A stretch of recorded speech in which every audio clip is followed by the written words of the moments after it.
What I've realized through being completely helpless, lost, and stuck throughout various times in my life, sometimes a combination of all of the three, is that we avoid our emotions, especially the intense ones.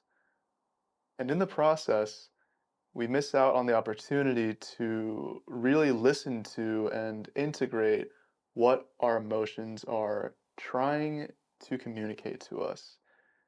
Because ultimately, emotions are an internal response, a feedback mechanism, if you will, to your outer world, your outer experience. It tells you if you want to stay at this party or if you want to go, or if this person you're interacting with, something just feels a little off about the interaction. But so often we are used to sort of shoving our emotions down because that's how we've been wired, how we've been conditioned.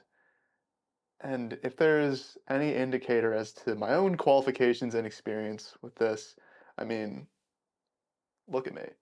I am an Asian male, and I guess what you can't see is that I grew up with Chinese immigrant parents. I think that tells you enough. And for much of my life, I did exactly this. I just repressed and bottled up my emotions because, I mean, I never really learned how to experience them, how to feel them, because my parents didn't necessarily either due to their own conditioning, their own experiences with their parents. So instead, I would turn to all of the typical numbing devices we employ, whether it was gaming, whether it was listening to music, nights out, literally people, and just never really changed. I mean, sure, I was growing, I was maturing into physical adulthood, but emotionally, psychologically, I was stuck with the abilities of a child. And you're telling me that I'm going through adult life, navigating all of these new and complex and very real experiences of adulthood with the emotional awareness and psychological development of a child. Yeah, if that doesn't sound a little terrifying, then I don't know what is. And ultimately, what I realize is primarily through journaling is just how important it is to embrace the intensity of your emotions, the depth of your emotions. And so many of us, we don't have that safe space to. So often it is a parent or adult figure or a close friend, but many of us don't have that. We don't grow up with that. We don't know what it's like to hold space for ourselves and allow ourselves to fully experience our emotions, to sit with them, to allow them to move through us and communicate what it is they're trying to tell us about what's going on out there and what's in here.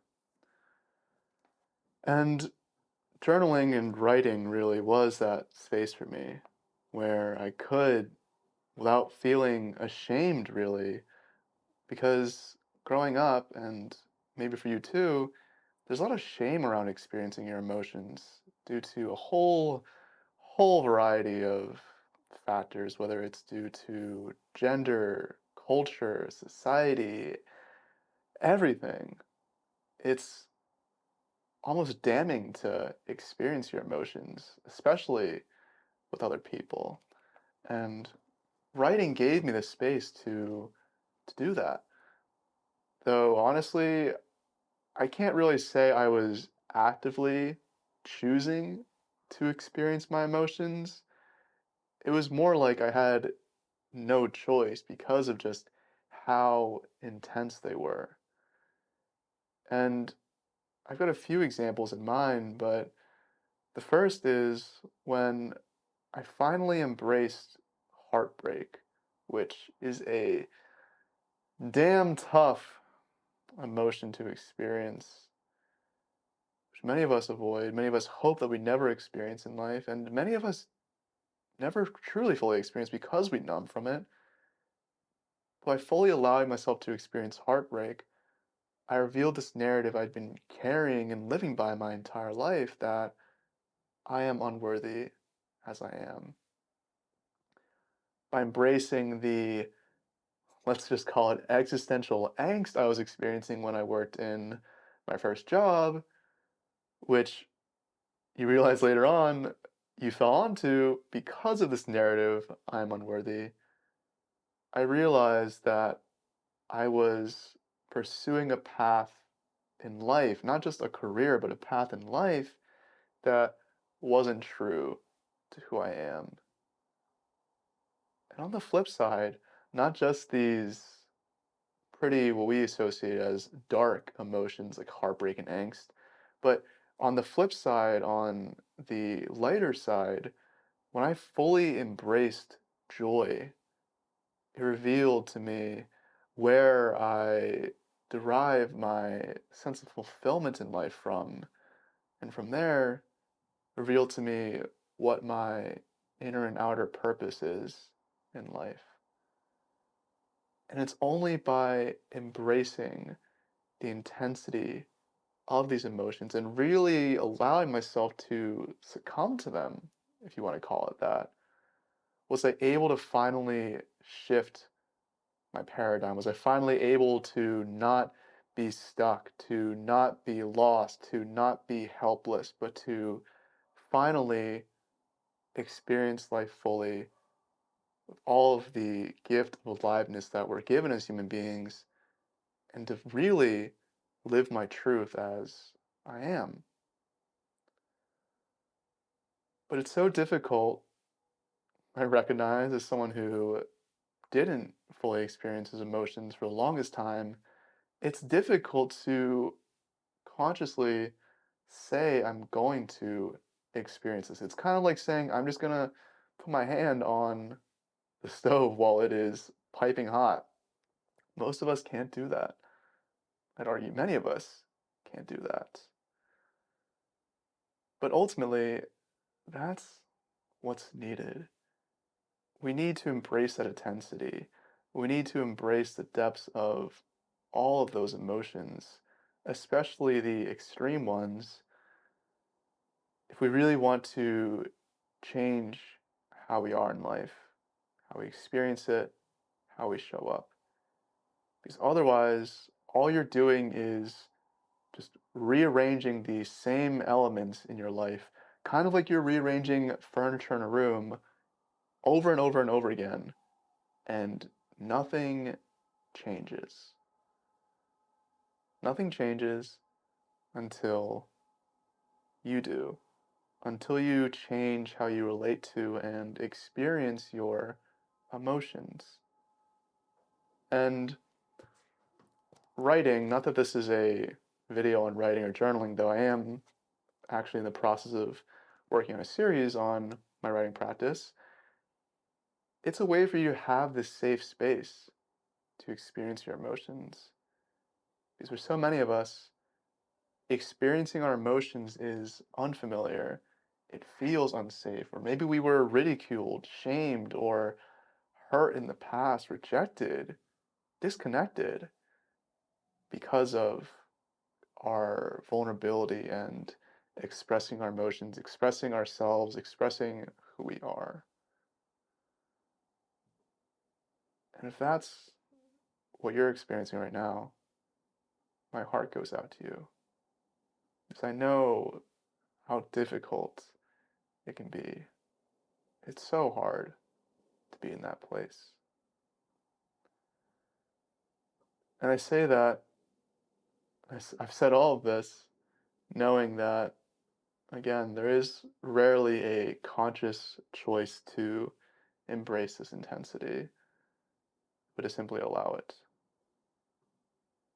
to go through your life, to, yes, continue to numb if that's what it takes, but to numb with just the even slightest sprinkle of awareness or of a seed of potentially one day allowing yourself to embrace the intensity. Because by planting that seed, even if it's for a moment of consideration, ultimately life will take that, work with it, and will give you an experience where you really surrender to everything and to what is. So, with that, I'm encouraging you to embrace your emotions, especially the intense ones, but just as important, just everything in between. Because when you do, when you really allow yourself to feel everything, that's when you come alive. That's when you're really honoring the gift of being human and what it means to exist on this planet. And life, I guarantee you, will shift. It will feel different. You will naturally work with life to become unstuck, to find yourself, to walk into life, to go into the future with a sense of conviction and truth, really. It takes time, it takes patience. It's not overnight, but you are fully capable. You are fully capable. You have everything you need in here, not out there, in here. Those qualities of vulnerability, to express yourself truly, those qualities of courage to stand in the face of fear and difficulty when you are embracing intense emotions, those qualities are all within you, right here, right now. So, with that, I appreciate you. I'm grateful for you. And if there's anything I can do to address anything we've talked about or to support you in any way, please let me know. It would be my honor and privilege. So, have a lovely rest of your day and look forward to talking soon.